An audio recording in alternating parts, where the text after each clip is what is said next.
اللهم صل على سيدنا محمد يا رب صل وسلم دائما ابدا على حبيبي. کمالات کے مقابلے میں تو کوئی، وہ تو سوچتے چلے جاؤ، بڑی سے بڑی چیز کو دیکھ لو، چھوٹی سے چھوٹی بے جان چیزیں ہیں نا، یہ ایٹم، اس کو توڑتے چلے جاؤ نا، عجیب اللہ کی قدرت نکلے گی. ایک طرف نظام شمسی دیکھتے ہیں، سورج ہے اور زمین گھوم رہی ہے، توڑتے چلے جاؤ گے، یہ سیٹ اپ اندر بھی نظر آئے گا، الیکٹران پروٹون گھوم رہے ہیں. ہر جگہ ایک ہی ایکویشن ہے جس پہ پوری کائنات کو اللہ نے چلا دیا، اور حرکت میں چلایا اللہ نے، اس لیے حرکت کرتے رہو گے تو سیٹ رہو گے. پوری کائنات کا نظام کس پر ہے؟ حرکت ہے، اس لیے مشہور ہے حرکت میں برکت ہے. جو بھاگتا دوڑتا چلتا پھرتا اچھلتا کودتا رہے گا نا، سیٹ رہے گا. جو بیٹھ گیا وہ مر گیا. یہ ذہن میں رکھنا. سست ترین، جتنا سست ہوگا نا اتنا ڈپریشن میں زیادہ جائے گا، صحت اتنی خراب ہوگی.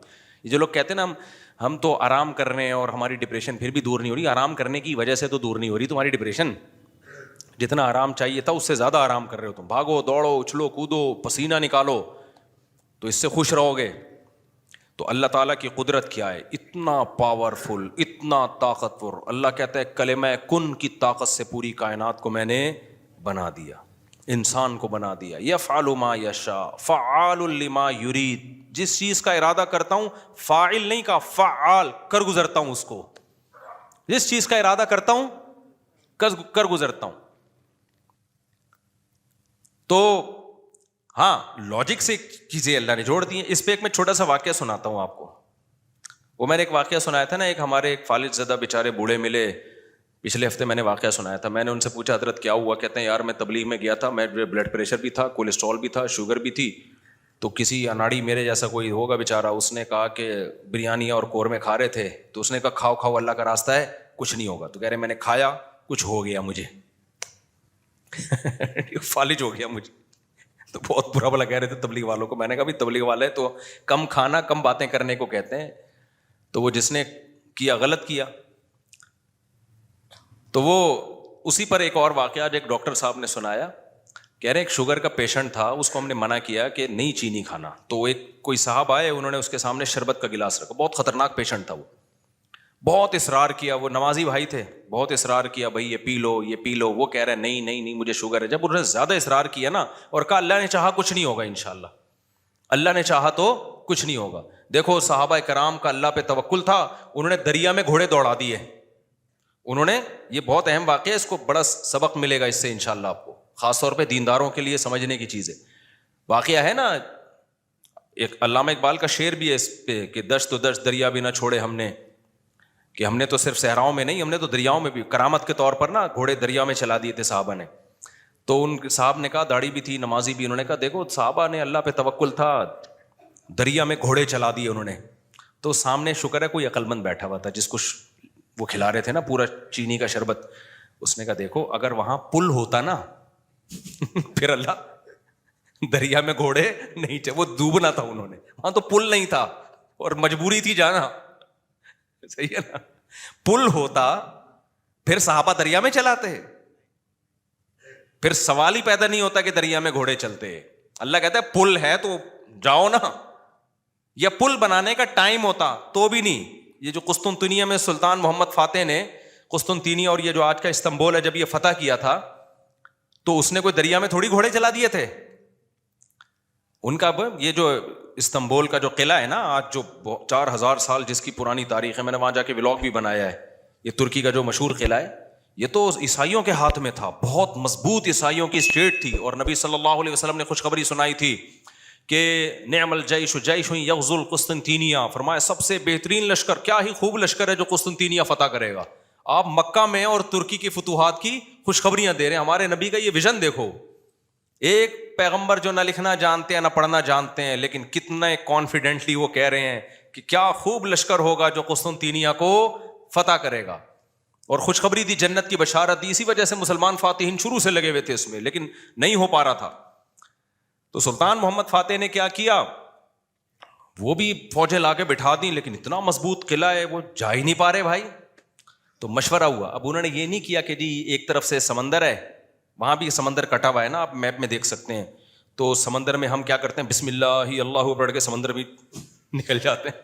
بڑھ جانا, ڈوب جانا تھا انہوں نے, اور کیا. تو اللہ کہتا ہے پہلے اپنے سارے اسباب اور وسائل تو استعمال کرو, پھر میری مدد آئے گی.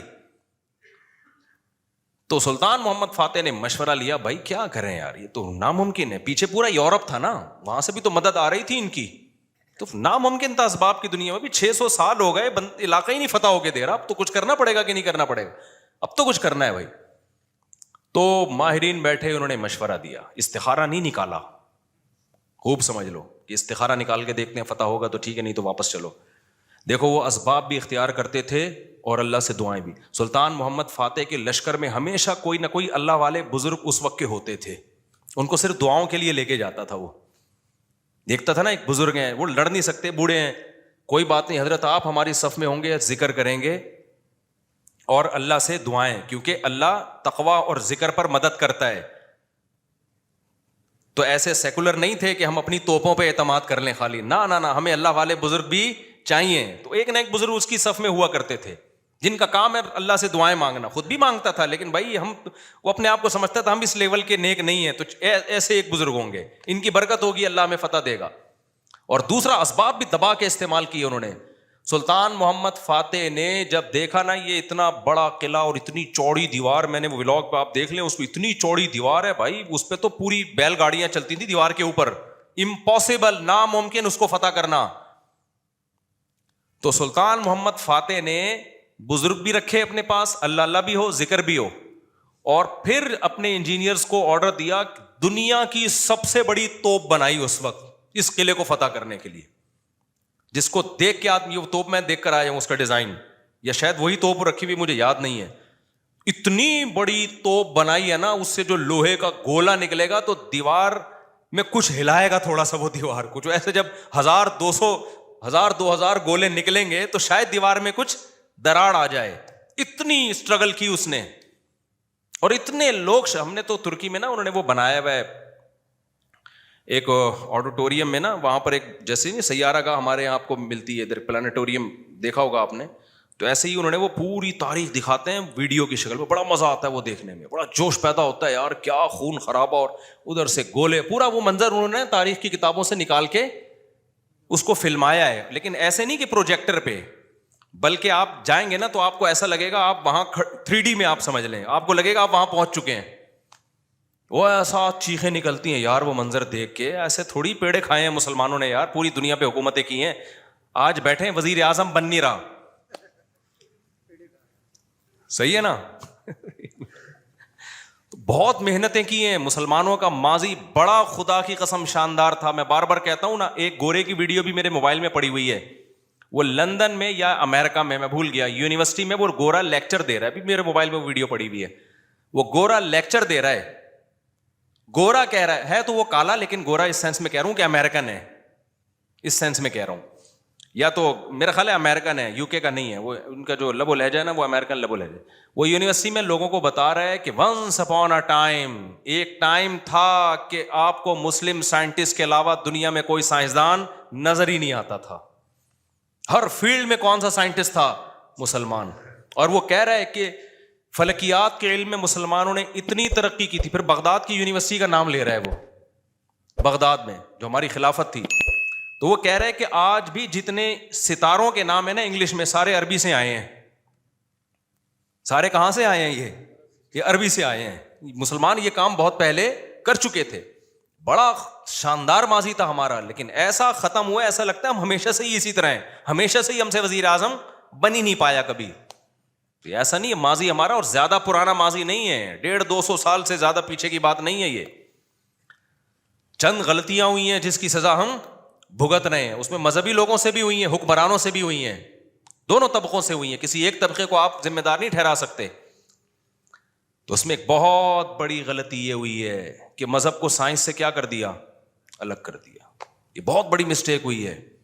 جبکہ ہمیں داؤد علیہ السلام, سلیمان علیہ السلام کے واقعات میں کیا ملتا ہے, اللہ نے سلیمان علیہ السلام کو جب دنیا کا حکمران بنایا ہے تو اللہ نے اسباب اور وسائل بھی دیے تھے ان کو. وہ اسباب کیا تھے, لوہا ان کے ہاتھ میں پگھلا دیا اللہ تعالیٰ نے, داؤد علیہ السلام کو حکم دیا زرہیں بناؤ زرہیں. اللہ کہہ دیتا کہ اے داؤد تو زمین پر حکومت کرے گا, لڑائی کرے گا, زرہیں بنانے کی ضرورت نہیں ہے. آیت الکرسی پڑھ کے ہر مجاہد پہ پھونک لگائی, دم کیا, دشمن کی تلوار چلے گی نہیں. یہی چل رہا ہے نا آج کل. داماد انسان کا بچہ نہیں بن رہا, آیت الکرسی پڑھ کے پھونکو اور اس کو جو ہے وہ تعویذ کرا دو تو ٹھیک ہو جائے گا. پوری 10 سال دامادوں کے ٹھیک کرنے میں بیٹیوں کی زندگیاں تباہ کر دیں. قرآن کیا کہتا ہے؟ ان خفتم اللہ یقیما حدود اللہ. حدود اللہ پہ قائم نہیں رہ سکتے بھائی, خلا لینے کی کوشش کرو اس پاگل سے. 2-3 موقع دے دیے ٹھیک ہونے کے, ہو گیا ٹھیک ہے, نہیں تو اگر برائی اس قابل ہے کہ برداشت کے قابل ہے تو برداشت کرو. بلا وجہ گھر نہیں توڑنا چاہیے, بالکل برداشت کے قابل نہیں ہے, جان چھڑاؤ بھائی اس آدمی سے. نہ میں نہ جانتا ہوں نا ایسے لوگوں کو 30 سال ہو گئے کہ نہیں جی اللہ کے ہاتھ میں دل ہیں, اللہ جب چاہے گا میرے داماد کا دل چینج کر دے گا. اس امید پہ 30 سال گزار دیے اور بیٹی پاگل ہو گئی. میں نے کہا 30 سال کے بعد آپ آ رہے ہو کہ خلا لینا ہے؟ کہہ رہے ہیں بھائی وہ اللہ کے ہاتھ میں دل ہے. تو میں نے کہا اللہ کے ہاتھ میں ہے لیکن اللہ نے کہا کہ میں گھماؤں گا. ہم کب کہہ رہے ہیں کہ اللہ کے ہاتھ میں نہیں ہے؟ اگر ہمیں پتا ہوتا کہ اگلے سال اللہ آپ کے داماد کو ٹھیک کر دیتا, میں کہتا چلو 1 سال اور انتظار کر لو. اللہ کے ہاتھ میں ہے لیکن گھمائے گا کہ نہیں گھمائے گا یہ اللہ نے نہیں بتایا, بلکہ اللہ نے جو بتایا ہے انک لا تہدی من احببت, آپ اس کو ہدایت نہیں دے سکتے جس سے آپ محبت کرتے ہو. یہ تو حضرت ابو طالب کے بارے میں نازل ہوئی ہے کہ نبی کے چچا ایمان نہیں لائے تو نبی غمزدہ تھے. اللہ نے فرمایا کہ آپ جس سے محبت ہے ہدایت نہیں ملے گی, اس کو ملے گی جس کو اللہ چاہے گا. اور چاہے گا کس کو؟ جو خود چاہے گا. یہ بھی قرآن کہتا ہے جو خود چاہے گا اسی کو ملے گی, جو خود نہیں چاہے گا تو بھائی چاہے نبی کا چچا بھی ہو نہیں ملے گی. تو میں نے کہا بھائی نبی کے چچا کو نہیں ملی ہدایت, آپ کے داماد آپ کے نبی سے بھی آگے ہو, تو ہم تو گراؤنڈ ریئلٹی کو دیکھ کر فیصلہ کریں گے. 1 سال بہت ہوتا ہے کسی کو تجربے میں. اب انسان کا بچہ نہیں بن رہا, نہ نان نفقہ دے رہا ہے, وہ بے تحاشا مارتا پیٹتا ہے, ٹارچر ذہنی کر کے اس کو بیچاری کی زندگی بیڑا غرق ہو گیا اس. میں نے کہا خود ہی مر جائے گا, تھوڑے دنوں میں خلا کے تکلف کی ضرورت کیا ہے, طلاق لینے کی کیا ضرورت ہے اس سے. اسلام جو ہے نا وہ دقیانوسی نہیں سکھاتا میرے بھائی. مسلمانوں نے ایسے ہی نہیں دنیا پہ حکومتیں کر لی ہیں. داؤد علیہ السلام کو اللہ نے, داؤد علیہ السلام قرآن کہتا ہے نا پوری دنیا پہ داؤد علیہ السلام نے, پوری دنیا نہ بھی ہو, دنیا کے ایک بہت بڑے حصے پر جو حکومت کی ہے, تو قرآن کیا بتاتا ہے کیسے کی حکومت, کیسے کی حکومت, پھونکے لگا لگا کے کی. قرآن ان کی عبادت کا بھی تذکرہ کرتا ہے, دن میں روزہ رکھتے تھے, راتوں کو تہجد پڑھتے تھے, اس کا بھی تذکرہ کرتا ہے. یہ بھی ضروری ہے, ورنہ ایک سیکولر فوج میں مجاہدین میں اور ایک مذہبی لوگوں میں کوئی فرق نہیں رہے گا. اللہ کہتے ہیں جب تم اللہ کی راہ میں لڑو گے کثرت سے اللہ کا ذکر کرو, کیونکہ تم لڑ رہے ہو اللہ کی مدد پہ, تو اللہ کو یاد بھی تو رکھو نا, لیکن ساتھ ساتھ اسباب اور وسائل بھی خاندانی طریقے سے استعمال کرنے ہیں. تو اللہ نے داؤد علیہ السلام کو کیا کہا؟ زرہیں بنائے لوہے کی. اور کیسے کہا؟ یہ بھی نہیں کہا کہ بنا دیں بس, باقی میں خود ہی جوڑ دوں گا. قدر فی السرد, ان کی لڑیاں جوڑنے میں بھی اندازوں سے جوڑیں کہ کیسے اس اندازے کا مطلب کیا ہے. کیونکہ جب زرہیں بنائی جاتی ہیں نا, لوہے کے لباس جو جنگ میں استعمال ہوتے ہیں, تو ظاہر ہے جس فوجی کے لیے, جس مجاہد کے لیے بنوائی جا رہی ہیں, اس کو لیٹنا بھی ہوگا, اس کو بیٹھنا بھی ہوگا, اس کو گھوڑے پہ چھلانگ لگا کے بیٹھنا بھی ہے, تو وہ موویبل ہوں, وہ مڑ سکیں آسانی سے. تو اس کے لیے بہت ٹیکنیکل طریقے سے اس کو ایڈجسٹ کرنا ہے. تو قدر کا مطلب اس کی ایڈجسٹمنٹ بڑی خاندانی ہونی چاہیے. نہیں آئی میرا خیال ہے بات سمجھ میں. یہ بھی نہیں کہا کہ اللہ میاں نے کہ زرہیں بنانے رسی سے جوڑ لینا. یہ ایک تار نہیں ہوتی جو الیکٹریشین کے پاس ہوتی ہے, یہ والی تار سے یوں کرنا. ہمارے یہاں جگاڑو کام ہو رہے ہوتے ہیں کہ نہیں ہو رہے؟ جاپان میں جگاڑو کام نہیں ہوتے. ہمارے ہر کام کیا ہے؟ کمپیوٹر کو بھی ٹھنڈا کر رہے ہیں, پنکھے پہ نہ آگے. میں نے نیٹ پہ ایک ویڈیو دیکھی ہے, سسٹم کو ٹھنڈا کرنے کے لیے نا ایک الگ سے پنکھا چلایا ہوا ہے جو کمپیوٹر کو کم اور آپ کو زیادہ ٹھنڈا کر رہا ہے. منہ پہ ہوا آ رہی ہے ڈائریکٹ اس کی. خیر, تو قدر فی السرد, مینجمنٹ اسلام کا ایک حکم ہے. صفوں کو سیدھا کرنے کا حکم ہے یا نہیں ہے؟ اللہ میاں کہتے ہیں نماز پڑھنے آؤ, تھوڑے بہت آگے پیچھے ہو گئے کوئی مسئلہ نہیں ہے یار, قبول کرنے والا کون ہے؟ اللہ ہے, کر لے گا. نہ اتنی بھائی جب کھڑے ہو سیدھے تو پھر سیدھے ہونے چاہیے. ذرا سا بھی پیٹ آگے نکلا ہوا نہ ہو, سینہ آگے نکلا ہوا نہ ہو. نبی صلی اللہ علیہ وسلم اقامت کے بعد کیسے صفوں کو سیدھا کرتے تھے. مینجمنٹ آج دیندار لوگوں میں ختم, سارے باتیں الٹی ہو رہی ہیں, ان لاجیکل باتیں کروا لو. کورونا میں تو دماغ پی گئے تھے لوگ ہمارا, جب کووڈ پہ ہم نے کہا نا ڈاکٹر کہہ رہے فاصلہ رکھو تو رکھ لو فاصلہ. ہر آدمی بھائی توکل کے چکر میں کورونا والا آدمی منہ پہ جا کے چھینک رہا ہے لوگوں کے. یہ کون سا اسلام ہے بھائی؟ خیر تو وہ اس کی بات بڑی پیاری تھی نا.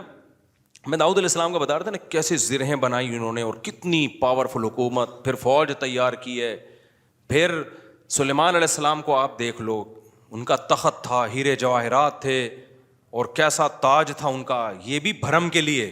تو اس میں ہمیں یہ بھی ملتا ہے کہ اگر بھرم ڈالنے کے لیے آپ کو اچھی ڈریسنگ کرنی پڑے اور خاندانی لائف اسٹائل ہو تاکہ سامنے والے پہ بھرم اچھے پڑیں, تو یہ بھی شریعت کا حکم ہے. جیسے حضرت معاویہ رضی اللہ تعالیٰ عنہ کا بڑا شاہانہ لباس تھا, تو کسی نے حضرت عمر کو شکایت لگائی کہ یہ گورنر بنے اور اتنا بہترین خوبصورت لباس پہن کے چلتے ہیں پھرتے ہیں, یہ تو دنیا سے محبت کی علامت ہے. حضرت عمر تو پھٹے پرانے کپڑے پہنتے تھے, پیون زدہ کپڑے پہنتے تھے. تو حضرت عمر نے خط لکھا, بھائی یہ کیا شکایت ہے؟ حضرت معاویہ نے فرمایا یا رسول اللہ, میں جن لوگوں پہ حکومت کر رہا ہوں, یا امیر المومنین, میں جن لوگوں پہ حکومت کر رہا ہوں نا, ان کی نظر میں مفہوم بیان کر رہا ہوں, ان کی نظر میں لباس کی بڑی ویلیو ہے. یہ مجھے ویلیو نہیں دیں گے اگر میں غریبوں والا لباس پہن کے گھوموں. تو یہ سیاست تھی ان کی, اور یہ حقیقت ہے کہ آپ کا سب سے پہلا امپریشن کس کا پڑتا ہے؟ آپ لباس کا پڑتا ہے. آپ کے لائف اٹھنے بیٹھنے کا اسٹائل کیا ہے آپ کا, وہی آپ کے کپڑے میں 10 قسم کے پیوند لگے ہوئے ہوں, اگلا کہے گا ابے بھائی یہ تو شاید ان کے پاس پیسے ہی نہیں ہے تو ہم سے کیا لڑیں گے یہ, ٹھیک ہے نا. تو لڑائی کے لیے ظاہر حضرت معاویہ کے پاس جب دشمن کے وفود آیا کرتے تھے تو ان کی ڈریسنگ دیکھ کے ان کو اندازہ ہو جاتا تھا بھائی یہ چھوٹے لوگ نہیں ہیں. سوال پیدا ہو پھر حضرت عمر نے ایسا کیوں کیا؟ بھائی وہ ان کو ویسے ہی اتنا اللہ نے روب دیا تھا کہ وہ ان کپڑوں میں ہی بہت روب تھا ان کا. اور ہمارے نبی صلی اللہ علیہ وسلم کے جو پیون زدہ کپڑے تھے, تو حدیث میں تو آتا ہے نبی کے چہرے پہ اللہ نے اتنا روب ڈال دیا تھا کہ 1 مہینے کی مسافت سے دشمن کانپنے لگتا تھا. کہ نارملی حکم جو شریعت نے دیا ہے بھائی, آپ کی ڈریسنگ, آپ کا لباس سارا کیا ہونا چاہیے؟ سوٹیبل ہونا چاہیے. کوئی چیز ایسی نہیں ہونی چاہیے جو سوسائٹی آپ کو کوئی گرا ہوا آدمی سمجھنا شروع کر دے. سمجھ میں آ رہی ہے بات کہ نہیں آ رہی ہے؟ نہیں آتی, لیکن جب رشتہ لینے جاتے ہو تو پھر آتی ہے. پھر نہا دھو کے ڈیٹول سے نا 3 پیس سوٹ پہن کے جائیں گے, پھر مجال ہے کوئی پیون زدہ کپڑے پہن کے چلا جائے. تو سادگی ہے تو پھر جانا چڈی دھوتی بنیان میں جا بھائی تو وہاں پہ. کیونکہ ہر وقت نا لوگ علماء کو یہ دیکھو سادہ ہونے چاہیے, ان کی پگڑی دیکھو, ان کے کپڑے دیکھو, اور ہمارے تو کوئی ہیں بھی نہیں. تو خیر, تو وہ میں جلدی سے وہ بتا دوں نا, وہ جو شربت کا گلاس رکھا نا, تو وہ ڈاکٹر صاحب مجھے واقعہ سنا رہے تھے, آج ہی کی بات ہے. شوگر کے بڑے اسپیشلسٹ آئے ہوئے تھے, گپ شپ تھی ان کے سے. تو وہ کہنے لگے کہ اس نے کہا کہ دیکھیں جو صحابہ نے دریا میں گھوڑے دوڑائے تھے نا, پل نہیں تھا وہاں پہ. اگر پل ہوتا تو وہ دریا میں گھوڑے نہیں دوڑا, اور اگر پل بنانے کا ٹائم ہوتا پھر بھی نہیں دوڑا. پھر یہ میں اپنی طرف سے ایک اضافہ کر رہا ہوں, پل بنانے کا ٹائم ہوتا, اسباب و وسائل ہوتے, پھر بھی نہیں جاتے. اور واپس جا کے دوبارہ آنے کا ٹائم ہوتا پھر بھی دریا میں گھوڑے نہیں ڈالتے. وہ ایک مجبوری تھی کہ اس کے علاوہ کوئی آپشن تھا نہیں. تو سلطان محمد فاتح نے بھی یہی کیا ہے. اس نے کیا کیا کہ بزرگ بھی رکھے ہوئے, اللہ سے دعائیں مانگے, اور پھر اسباب اور وسائل اختیار کیے. بھائی یہاں پانی ہے تو پانی کو کراس کرنا ہمارے لیے, سوری پیچھے سمندر ہے, بیچ میں خشکی ہے, پانی نہیں تھا, خشکی سے ہٹ کے آگے پانی ہے. تو اب آگے ہم گھوڑوں پہ جائیں گے اگر, تو گھوڑا پانی میں نہیں جا سکتا. تو انہوں نے یہ نہیں کہا صحابہ کرام نے پانی میں گھوڑے دوڑا لیے تھے تو ہم بھی خشکی تک جائیں گے, اور قسطنطنیہ میں بیک سائڈ سے حملہ کرنے کے لیے نا, باقی بسم اللہ ہی توکلت علی اللہ پھونکوں والی سرکار ہوتی تو مسئلہ ہی حل ہو گیا تھا یار. یہ تو پہلے ذہن میں آ جاتا نا, میرے بہت لیٹ آیا دماغ میں. ایک شف سرکار حضرت وہ سلطان محمد فاتح اپنے پاس رکھتا, شف, اور پورا قسطنطنیہ ہی بڑھ جاتا پورا. ابھی جو الیکشن میں ہوا ہے نا, آپ کو پتا ہے نا, جو ووٹنگ ہو رہی تھی, فلاں جیت رہا ہے, میم بنائی پاکستانیوں نے, اوپر جا رہا ہے اوپر جا رہا ہے, شف ایک دم وہ نیچے ہوا, بڑی ٹائٹ میم بنائی ہے کہ الیکشن میں یہی ہوا ہے. بندہ کون جیت رہا ہے, ایک دم شف کر کے شف, فوراً نیچے. ایسے ہی رپورٹیں چینج ہو رہی تھی نا الیکشن کی. جو لوگ ٹی وی کے آگے یا خبروں میں بیٹھے ہوئے تھے, تو پاکستان میں ایک سرکار ہے جس کو سچی مچی کی شف سرکار ہے, وہ تو عز منتشا وہ تو ذل منتشا. تو اس لیے جو سیاستدانوں میں جو سمجھدار لوگ ہیں نا, وہ اس جو پاکستان کی جو اصل شف سرکار ہے نا, اس سے بنا کے رکھتے ہیں, ٹھیک ہے, کہ ہم بے شک ایک ووٹ بھی نہ ملا, جب انہوں نے کہا شف, فوراً ہم کہاں چلے جائیں گے اوپر. تو اچھا خیر, سمجھ گئے نا کون سی سرکار ہے. ایک تو یہ سرکار ہے, جو ایک اور سرکار ہے جو اصل شف سرکار ہے, وہ بڑی پاورفل سرکار ہے, وہ اس کا شف اصل شف ہے, اس کو ہم مانتے ہیں کہ یار وہ جب شف کرے نا, وہ یہ تو ڈرامہ کر رہے ہیں نا, ڈرامہ کر رہی. تو سلطان محمد فاتح نے کیا کیا, مشورہ کیا بھائی کیا کریں. مشورہ یہی طے ہوا کہ یار کچھ نہ کچھ تو کرنا پڑے گا. تو ایک ماہر نے مشورہ دیا کہ دیکھو ہم جو ہمارے بحری جہاز ہیں, کشتیاں بہت بڑی بڑی تھیں, جہاز نمائی تھیں وہ, تو ہم ان کو جب تک خشکی پہ چلا کے آگے پانی تک نہیں پہنچائیں گے نا, تو ہم یہ قلعہ کبھی بھی فتح, مزید 600 سال لگ جائیں گے ہمیں, ناممکن ہے. ہمارے پاس اب ایک ہی آپشن ہے, جانیں ضائع ہو رہی ہیں, روز تیر اندازی ہو رہی ہے, لوگ ڈیلی بیسس پہ شہید ہو رہے ہیں, اور پہلے بھی کئی حملے ناکام ہو چکے ہیں, تو اب یہ رسک لینا پڑے گا, آر یا پار. اب یہ بہت مشکل کام تھا. کیوں؟ رات میں لوگ سو رہے ہیں, راتوں رات آپ نے یہ کرنا ہے. اب خشکی پہ کیسے چلائیں بھائی پانی, یعنی اس جہازوں کو؟ تو اس کا طریقہ یہ ہے کہ جتنے جانور ہیں نا, اونٹ, گائے, دمبے, سب ذبح کر دو, اور سب کی چربی کو پگھلا کے زمین پہ ڈال دو. اور یہ صبح صادق سے پہلے پہلے کام کیا ہو جانا چاہیے, ختم. اور اس کے بعد یہ کشتیاں رکھ کے نا, لکڑیاں رکھ کے ان کو دھکے دیں گے, کیونکہ ورنہ کون لے جا سکتا ہے, کیونکہ اگر دھکے دے دے کے تو ناممکن ہے نا خشکی پہ آپ کسی ایک چھوٹی سی لانچ کو دھکا دینے کی کوشش کرو, کوئی بھی نہیں دے سکتا. تو ہوگا یہ, اور دیں گے بھی اتنا ٹائم لگ جائے گا کہ دشمن تو دیکھ لے گا بھائی یہ لوگ تو یہاں سے آئے, تو راتوں رات یہ کام کرنا ہے. کتنا بڑا یہ گوروں نے ہسٹری میں لکھا ہے کہ ایسا کام کیا ہے جس کا تصور نہیں تھا. اتنی محنت خرچ ہوئی ہے اس کے اوپر. کیا موٹی موٹی توند اور موٹے موٹے پیٹ ہوتے اگر اس وقت مسلمانوں کے, اور صبح و شام بریانی اور قورمے کے ڈھکن کھل رہے ہوتے, اور تیجے کے نام پہ, 40ویں کے نام پہ, شب برات کے نام پہ یہ سب چیزیں کھا رہے ہوتے, تو یہ کر لیتے؟ بولتے کیوں نہیں؟ میں بار بار کہتا ہوں کسی بڑے پیٹ والے کا مذاق اڑانا مقصد نہیں ہے. کچھ لوگوں کا نیچرلی پیٹ بڑا ہوا ہوتا ہے, وہ تو قدرت کی طرف سے, وہ صحابہ میں بھی تھا, بڑے بڑے بزرگوں میں تھا. لیکن یہ جو کھا کھا کے توندیں نکل رہی ہیں نا, زیادہ کھا کھا کے, یہ بہت برا عمل ہے. نبی صلی اللہ علیہ وسلم کی بخاری کی حدیث ہے, اس امت میں سب سے پہلی جو برائی آئے گی نا, جھوٹ اور بڑے پیٹ, موٹاپا. یہ حدیث ہے صحیح. تو قدرتی طور پر کسی کا پیٹ بڑا ہے تو ایک الگ بات ہے. تو اب انہوں نے کیا کیا, فوراً وہ ساری جانوروں کو رات کو, بھائی اب یہ اس کے علاوہ کوئی آپشن ہمارے پاس نہیں. پھر اللہ سے دعائیں بھی مانگ رہے ہیں, دعائیں بھی مانگ رہے ہیں کہ اللہ ہمارے بس میں جو تھا ہم نے کر دیا. تو وہ پگھلا کے پورا فرش بنایا راتوں رات. جو عیسائیوں کی اسٹیٹ تھی, ان کے تصور بھی نہیں تھا کہ یار کوئی کسی کا دماغ یہاں بھی جا سکتا ہے, کسی کا دماغ یہاں بھی جا. کتنی محنت کی ہوگی انہوں نے. اس وقت کاش ویڈیو کیمرے ہوتے نا, وہ فلما لیتے یہ ساری چیزیں. پھر وہ راتوں رات کشتیاں لے جا کے نا اس پہ سب کو پار کیا, پانی میں اتار دیا. صبح صادق سے پہلے وہ بہت بڑی فوج مجاہدین کی وہ پیچھے سمندری جہازوں پہ سوار ہو چکی تھی. صبح صادق سے پہلے یہ کام ہو چکا تھا. اور پھر بیک سائڈ سے نا پانی پہ اترے وہ لوگ, اور پھر انہوں نے حملہ کیا. عیسائیوں کو تو انہوں نے تو آگے دیکھ رہے ہیں نا, وہ ان کو کیا پتا پیچھے سے بھی کوئی حملہ کر سکتا ہے. ادھر سے انہوں نے تیر اندازی کی ہے, ادھر سے پیچھے سے حملہ کیا. وہ تو حیران ہو گئے, یار یہ بندے آئے کہاں سے ہیں یہ لوگ, بیچ میں تو خشکی ہے, اس میں تو جہاز آ ہی نہیں سکتا. یہ اسٹرگل اور یہ محنت کرنی پڑتی ہے بھائی, پھر قومیں بنتی ہیں. وہ زوں سے نہیں بن جاتی خالی قومیں, سمجھ رہے ہو. ابھی چھوڑو یہ, پھر یہ زوں کاٹ دینا یار, ایک میم ہے, پھر وہ اچھا نہیں ہے. تو وہ ہے نا, میں جاپان گیا, زوں, وہ دیکھا ہے آپ لوگ؟ ابے نہیں, آپ لوگ میمز نہیں دیکھتے آپ لوگ, مجھے لگتا ہے. خیر, ابھی ہمارے سابق وزیر اعظم کا بیان آیا تھا کہ میں جاپان گیا, زوں آواز آئی. پھر میں جاپان گیا, زوں آواز آئی. تو ایسے بنتی ہیں قومیں, زوں. اس پہ لوگوں نے بڑی میمز, یہ کٹ کر دینا, وہ ورنہ پھونکو, جو ہماری سرکار جو اصل پھونک والی ہے وہ مسئلہ. اچھا خیر, تو خیر, تو یہ ہے اسباب. اب موسیٰ علیہ السلام جب آگے دریا کے آگے آ کے کھڑے ہوئے ہیں, تو اگر وہاں پل ہوتا تو پھر لاٹھی کو حکم ہوتا کہ سمندر پہ ماریں اور وہ 12 چشمے اس سے 12 راستے بن جائیں؟ پھر ہوتا؟ اللہ میں کہتے ہیں پل سے جاؤ بھائی. یا واپسی کا آپشن بھی اگر ہوتا نا کہ بھائی فرعون پیچھے سے آ رہا ہے, آگے راستہ نہیں ہے, تو یہ والا راستہ یہاں سے, تو بھی یہ نہ ہوتا, یہ والے راستے سے جائیں. جب تک اسباب اختیار کرنا ممکن ہوتا ہے اللہ کی آسمانوں سے مدد نازل نہیں ہوتی. اللہ کہتے ہیں پہلے پورے اسباب تم نے اختیار کرنے ہیں, اس کے بعد پھر میں جہاں تم ختم ہوگا وہاں سے میں شروع ہوں گا.